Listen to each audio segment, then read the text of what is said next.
On Kiwi. Time to chat with the voice of the creative economy. It's Vincent Heeringa at Idealogue magazine, idealogue.co.nz. Morning, Vincent. Good morning, Wammo. And if anyone listens to any talk about the economy this year, it only has to be this one, because you're going to... Right, I am the authority on the economy. Exactly, but you're going to wrap it all up in a nice little package. Well, I've been reading all the bank reports and the Institute of Economic Research, so that you don't have to. Yes, so that we don't have to, indeed. Yes. So how's it looking out there? Well, it's looking good, actually. After taking a dip, particularly confidence took quite a dip in the second half of 2011, business confidence. It's on the rise quite markedly. There are two things that you look for. One is the confidence in people's own business, and that's up significantly. Particularly on last year, and confidence in the overall economy, and that also is up quite a bit. I could give you the numbers. In fact, it's up 28% since last. The confidence in the economy is up 28% since last January. So that's quite a big jump. Any reasons for that rise in confidence? Well, what was depressing it a lot last year was the ongoing trouble in Europe. We kind of, those big economies, when they sneeze, we catch the cold. Nothing's changed there, though, in Europe. Well, it has, in the sense that the worst has been avoided. I mean, it's kind of been delayed by them lending money to each other, but there's now no longer the threat of kind of imminent collapse in the euro. And that's had a big effect on exporters' confidence, particularly around commodities.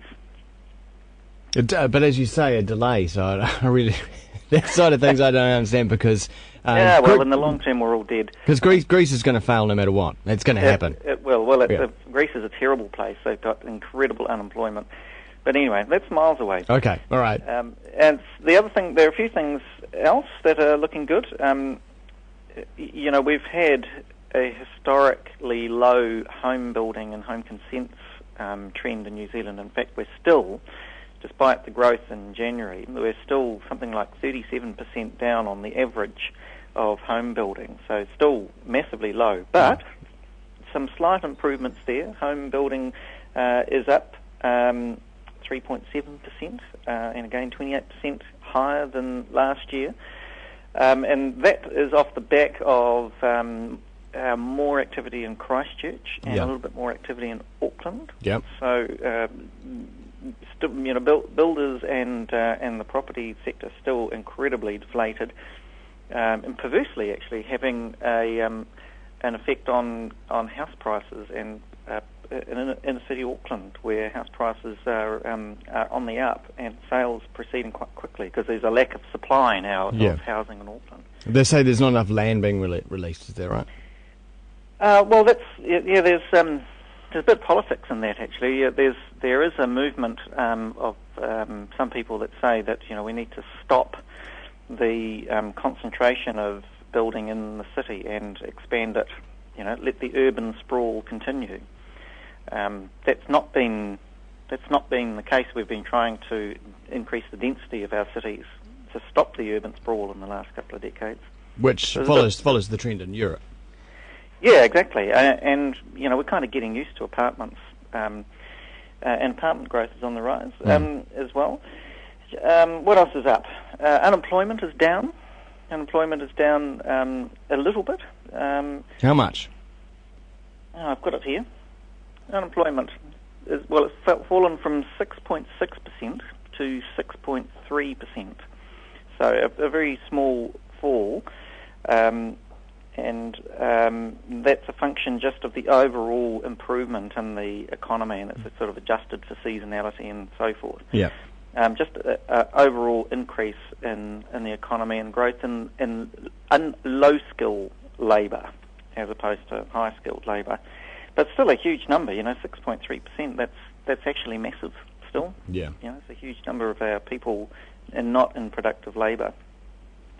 And the other thing that's kind of interesting is at the same time as unemployment is falling, wages are sneaking up. So there's ANZ produce a thing called the Labour Cost Index, and that in the in the last quarter of 2011, so just reported on, increased by 0.7%. So that's actually tracking slightly ahead of inflation. Okay.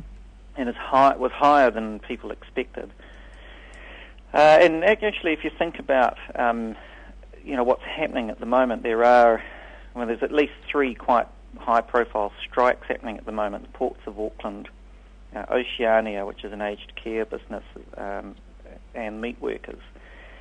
And that kind of makes sense, that for so long people's wages have been suppressed because, for all good reasons, the economy has tanked so badly. There's a pent-up frustration with wage increases in line with inflation, and now that businesses are recording profits again, not unjustified expectation of wage increases. And that's why we have, say, the waterfront strike going on.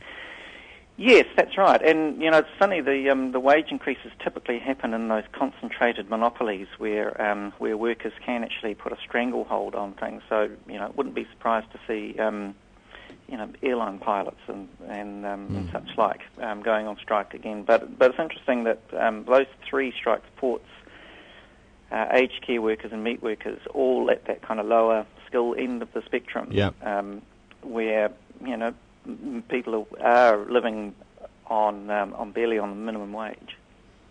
So that makes a lot of sense. So signs of some kind of recovery then overall.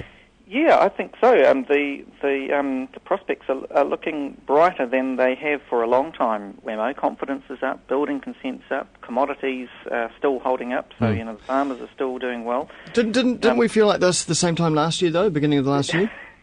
We did, and there was good reason for all those things, except that we didn't quite anticipate Europe imploding quite like it did. But that's going to happen. We know that's going to happen again this year. Europe is going to go to hell in a handbasket. We know that. That's a given. I think that they already have, Wammo. That's the point. That they're in the hell and they're firmly in the handbasket. And that, the optimist in me says that we're at the bottom of that. Really, you don't think they can get worse? I'm sure it could get worse. I mean, we could have wars and rumours of wars, but I think that they have staved off their debt crisis through the deal they've done, particularly with Greece, and Spain and Portugal also seem to be hanging in there. So yeah, I think the worst has passed, and thank goodness for Asia has been holding up the global economy. Okay, well, I will ride on your coattails of optimism throughout the rest of the day. Well, that's fantastic. But, we're not out of the woods yet. We still are, our economy will grow. Here is the prediction from the Institute of Economic Research. The economy will grow this year 1.5%, which, is feeble. And much lower, almost 1% lower than what was anticipated last year. But next year's looking good, 2.4%. It's almost back to normal. Good-o. Vincent, thanks very much for that. Thanks, Wammo. Idealog.co.nz is where you go to see more.